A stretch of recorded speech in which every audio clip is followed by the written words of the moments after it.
तो दोस्तों आज की इस वीडियो में मैं आपको मार्क मेंशन की इन दो books the subtle art of not giving a fuck and everything is fucked से 20 ऐसे हार्श ट्रूथ्स के बारे में बताने वाला हूँ जो आपकी लाइफ को पूरी तरह से कंट्रोल करते हैं।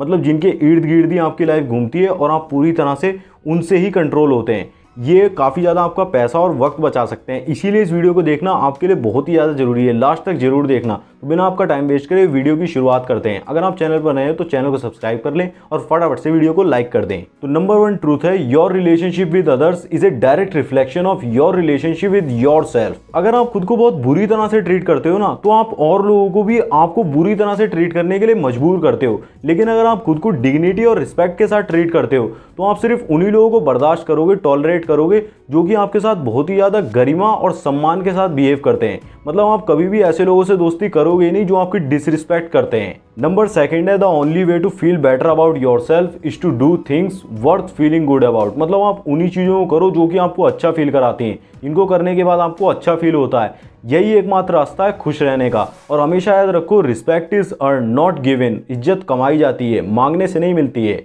नंबर 3 है, the only failure is not trying, the only rejection is not asking, the only mistake is not risking anything. देखो, सक्सेस और फेलियर एक तरह का फिल्मी कॉन्सेप्ट है जो कि आपके दिमाग में सिर्फ जब तक ही रहता है जब तक कि आप किसी काम को पूरा नहीं कर लेते हो। बाद में वो खत्म हो जाता है, फिर बाद में वो काम दोनों का ही मिक्सचर हो जाता है, मतलब फेलियर भी और सक्सेस भी।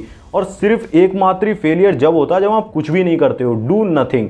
कुछ भी नहीं करना ही सबसे बड़ा फेलियर है। Number 4, no one is coming to save you. कोई एक सिंगल चीज भी आपकी हेल्प नहीं करेगी। No achievements, no goals, no relationships, कोई भी आपको फिक्स नहीं कर सकती। अगर आप अपनी लाइफ के सुधार के लिए दूसरों पर डिपेंड है ना, तो आपका कुछ भी नहीं हो सकता। और ये ज्यादातर लोगों के लिए बिल्कुल ही नॉर्मल फीलिंग भी हो सकती है। Number 5, be the partner you want to have. अगर आप एक हेल्दी और फिट पार्टनर चाहते हो ना, तो पहले खुद को और हेल्दी और फिट बनाओ। अगर आप एक ट्रस्टवर्दी और लॉयल पार्टनर चाहते हो ना, तो पहले खुद को ट्रस्टवर्दी और लॉयल बनाओ। दूसरी तरह से कहें तो अगर आप एक लड़की हैं तो क्या आप खुद को डेट करेंगे? अगर आपका जवाब नहीं है ना, तो that's a fucking problem. Number 6 है, the most valuable things in life compound over a long period of time. मैं यहाँ पर हेल्थ, वेल्थ, नॉलेज, कॉन्फिडेंस और रिलेशनशिप्स के बारे में बात कर रहा हूँ। जब आप जवान होते हैं ना, तो ये चीज़ आपको काफ़ी ज़्यादा फ्रस्ट्रेट कर सकती हैं क्योंकि ये उस समय काफ़ी ज़्यादा स्लो होती हैं। लेकिन अगर आप इन्हें यंग एज में ही बिल्ड करना शुरू कर देते हैं ना, तो आपकी 30s और 40s में आपके पास एक इनक्रेडिबल लाइफ होगी। नंबर 7 है, the most sexy and exciting things in life are the opposite. उनकी शुरुआत तो काफ़ी ज़्यादा एक्सट्रीमली फन के साथ होती है,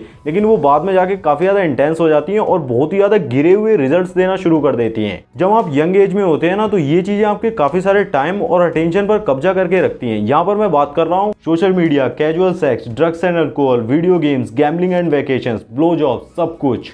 फर्स्ट टाइम में तो ये चीज़ें आपके लिए काफ़ी ज़्यादा इनक्रेडिबल होती हैं। सेकंड टाइम में ऑलमोस्ट गुड, फिर ये आपको धीरे धीरे बिल्कुल ही गड्ढे में ले जाती हैं। और हाँ, एक्सेप्ट ब्लो जॉब्स। नंबर 8 है, if you are not turning down things that excite you then you are not focused enough on something that matters. देखो, हमारी दुनिया स्टिमुलेशंस और अपॉर्चुनिटीज से भरी हुई है, और अगर आप ऑप्शंस को ठुकराने के लिए कोई कदम नहीं उठा रहे हैं ना, तो जो वाकई में आपके लिए मैटर करता है ना, आप उसे कभी भी प्रायोरिटाइज नहीं कर सकते हैं।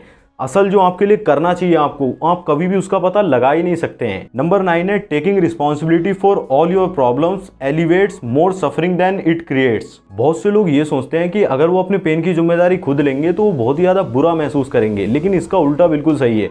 जितना ज़्यादा आप जिम्मेदारी लेते हैं ना, उतना ही आप उस पेन को दूर करने के लिए खुद को एम्पावर करेंगे, शक्ति देंगे। Number 10, you give power to who you blame. जब आप अपनी प्रॉब्लम्स के लिए दूसरों को ब्लेम करते हैं ना, तो आप उन्हें अपने ऊपर अधिकार दे रहे हैं। आप उन्हें अपनी हैप्पीनेस और भलाई को डिफाइन करने और निर्देशित करने की परमिशन दे रहे हैं। ऐसा करना बहुत ही बड़ी बेवकूफ़ी है। ऐसा बिल्कुल भी ना करें, because it's not worth it. Number 11, if you have to tell someone you are that then you are not that. अमीर लोग कभी भी दूसरे लोगों को ये बताने की जरूरत महसूस नहीं करते कि वो अमीर हैं। स्मार्ट लोग कभी भी दूसरे लोगों को ये बताते नहीं हैं कि वो स्मार्ट हैं, और ऐसे ही कॉन्फिडेंट लोग कभी भी दूसरे लोगों को ये नहीं दिखाते कि वो कॉन्फिडेंट हैं, क्योंकि वो बस हैं। इसीलिए कहो मत मैं ये हूँ। Number 12, motivation is not the cause of action but the effect. अगर आप किसी काम को करने के लिए मोटिवेटेड फील करना चाहते हो ना, तो आप पहले उस दिशा में छोटे छोटे एक्शंस लो, फिर मोमेंटम को ही अपने आप को आगे ले जाने दो। जब आप छोटे छोटे स्टेप्स लोगे ना, तो आप बड़े स्टेप्स भी आसानी से ले पाओगे और अपने गोल्स की तरफ तेजी से बढ़ पाओगे। Number 13, love is not the cause of commitment but the effect. आप इस चीज़ के लिए वेट नहीं कर सकते कि जब रिलेशनशिप परफेक्ट होगा तभी कमिट करूंगा, बल्कि आप जब कमिटमेंट करोगे तब उसके बाद आप रिलेशनशिप परफेक्ट होने के रास्ते पर होंगे। Number 14, passion is not the cause of good work but the effect. आप इस चीज के लिए बिल्कुल भी वेट नहीं कर सकते कि जब आपको अपना मन पसंदीदा काम मिलेगा तभी आप काम करोगे, बल्कि आप कॉम्पिटेंसी यानी कि योग्यता डेवलप करने के प्रोसेस में कुछ अच्छा करना सीखते हैं और फिर आप में उस काम को करने के लिए पैशन पैदा होता है। मतलब पहले आप मन लगाकर किसी काम को करें, बाद में वही आपका पैशन बन जाएगा। नंबर 15 है, the person you marry is the person you fight with, the house you buy is the house you repair, the dream job you take is the job you stress over. हर चीज एक sacrifice के साथ आती है। जो चीज हमें आज बहुत ही ज्यादा अच्छा फील करवा रही है ना, वो हमें फ्यूचर में बुरा भी फील करवा सकती है। मतलब जिस इंसान से हम सबसे ज्यादा सुख की अपेक्षा रखते हैं ना, वही हमें सबसे ज्यादा दुख भी देता है। Number 16, A happy life is not a life without stress, it is a life of meaningful stress. मतलब आपकी लाइफ में स्ट्रेस ना होना आपकी लाइफ को हैप्पी नहीं बनाता है, बल्कि एक मीनिंगफुल चीज के लिए स्ट्रेस होना आपकी लाइफ को हैप्पी बनाता है, अच्छा बनाता है। Number 17, don't view exercise as an exchange for something. आप कभी भी कुछ किलो वेट कम करने के लिए एक्सरसाइज नहीं करते हैं, बल्कि और भी ज़्यादा बर्गर और फास्ट फूड खा सकें इसलिए वर्कआउट करते हैं। लेकिन इस माइंडसेट के साथ आप बहुत ही जल्दी मोटिवेशन लूज कर दोगे और क्विट कर दोगे। इसकी बजाय एक्सरसाइज को एक इन्वेस्टमेंट की तरह देखो। एक यूनिट ऑफ एनर्जी लेते ही आपके पास मल्टीपल यूनिट्स ऑफ एनर्जी आ जाती है। Number 18, trust people, most of them are good and while you get might hurt or embarrassed sometimes the alternative is just way worse. आप लोगों पर भरोसा करें, उनमें से ज़्यादातर अच्छे हैं, लेकिन आपको हर्ट भी हो सकता है और कभी कभार शर्मिंदा भी होना पड़ सकता है, क्योंकि कभी कभार विकल्प काफ़ी ज़्यादा खराब होता है। Number 19, there is no such things as a life without problems. Warren Buffett को भी मनी की प्रॉब्लम है और एक बेघर इंसान को भी मनी की प्रॉब्लम है।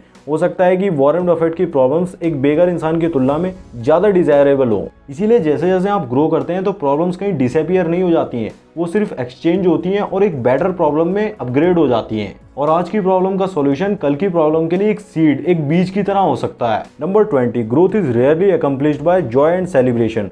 आमतौर पर ग्रोथ कुछ हद तक दर्दनाक और पेनफुल हो सकती है, क्योंकि ग्रोथ लॉस मांगती है, loss of your old values, your old behaviours, your old loves, your old identity. क्योंकि चेंज हमेशा दुख पैदा करता है, इसीलिए आप श्योर हो कि मुझे दुख सहना पड़ेगा तभी ग्रोथ होगी। आप चैनल पे शुरुआत की 2-3 वीडियोस को देखकर ये पता लगा सकते हो कि मुझे बोलने में, कैमरे पर बोलने में कितनी ज़्यादा प्रॉब्लम हो रही थी। पूरी तरह से दिमाग दर्द करने लगता था और ऐसा लगता था कि क्या ही मिलेगा वीडियोस बनाकर, कौन देखेगा मेरी वीडियोस को। लेकिन धीरे धीरे आगे बढ़ते बढ़ते आज मैं 850 सब्सक्राइबर तक पहुंच गया हूं। मतलब काफ़ी ज़्यादा ग्रोथ हो चुकी है और आगे भी ग्रोथ करते रहेंगे अगर आपका सपोर्ट बना रहा। इसीलिए प्यार बनाए रखें और वीडियोस को लाइक और शेयर करते रहें। मैं यहाँ पर यह समझाना चाह रहा हूँ कि शुरुआत में दर्द जरूर होगा क्योंकि ग्रोथ हो रही है, और अगर दर्द नहीं हो रहा है तो आप समझिए कि चेंज ही नहीं हो रहा है, क्योंकि चेंज होगा तभी ग्रोथ होगी। तो दोस्तों, मुझे उम्मीद है कि आपको इस वीडियो से बहुत ही कुछ सीखने को मिला होगा। अगर आपको वीडियो पसंद आई हो तो इस वीडियो को लाइक जरूर करें और अपने फ्रेंड्स के साथ शेयर करें। मैं मिलता हूं आपसे नई वीडियो में न्यू टॉपिक के साथ। तब तक आप ऐसी वीडियोस को देखते रहें और शेयर करते रहें। जय श्री राम, जय हिंद, जय भारत।